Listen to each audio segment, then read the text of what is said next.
Okay, it's CB Radio to the rescue and red lights. Yes, today again, my CB Radio came to my rescue. That's why I'll always have it in my truck. You should too.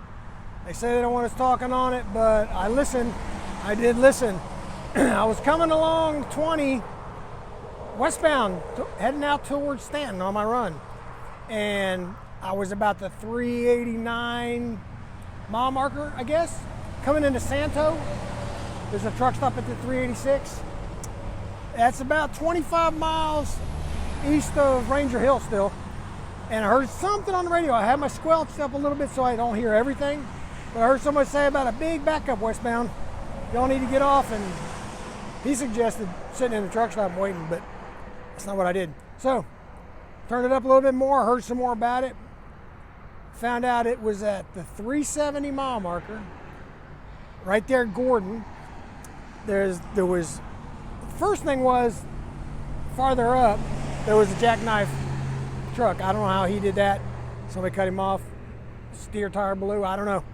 But he was all the way across the road. So in the backup, there were 2 or 3 other wrecks, pretty good ones. Four-wheelers all tore up. And so I got on the old GPS. I use Google Maps basically to find ways around things like this.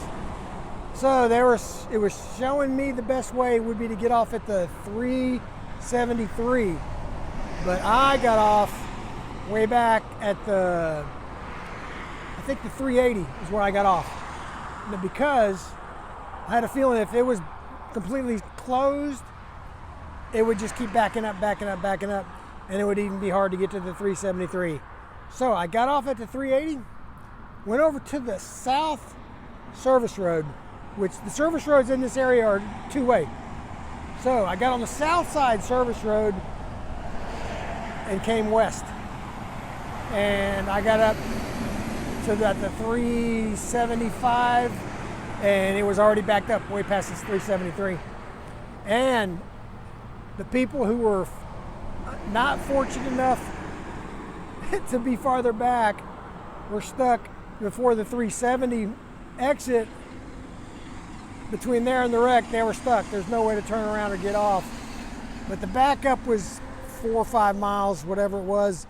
And so I just cruised on that service road, 55, 60 miles an hour, got past the wreck at the 367, I believe, right there where the Smokestack restaurant is, I think. Turned right under the overpass, got back on the westbound.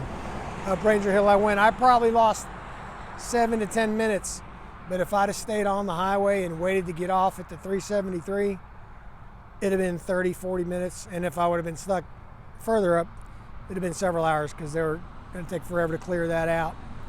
But anyway, CB Radio, talked about it before.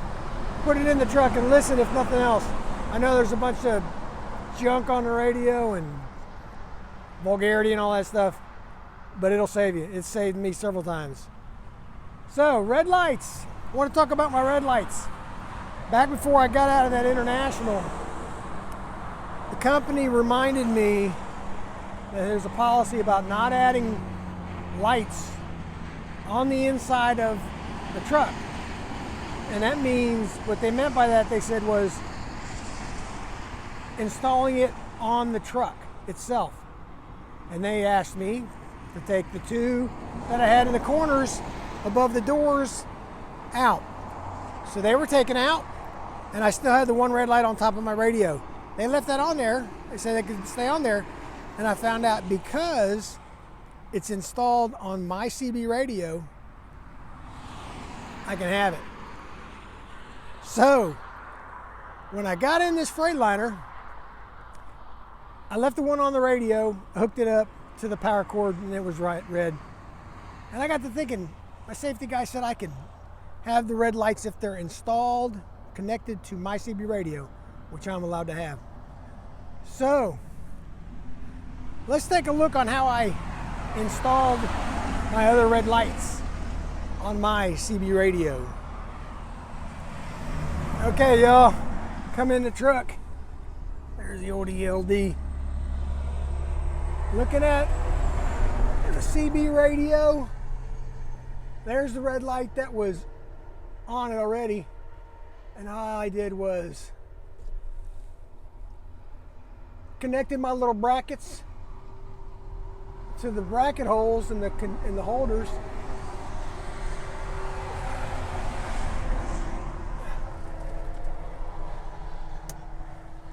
And there's the red lights. So I got plenty of red lights so I can see inside the truck at night like I like to do. I like to use those red lights for reaching food, reaching things I might drop without turning on a big bright light. So that's what I did. Turned it on, got them on, installed. Took me about 30-40 minutes to get them right, get them grounded real well, because if you don't ground them, they won't come on. But that's how I did that. So is that a hack around the rules? Nope. They said as long as I had them on my property, I could install them, and I did. So tell me what you think about CB radios and red lights. Go down in the description, check out my links. Subscribe to the channel if you haven't already. Push that button and hit the alarm bell. Like this video for me. That'll help me out a lot. And we'll see you next time.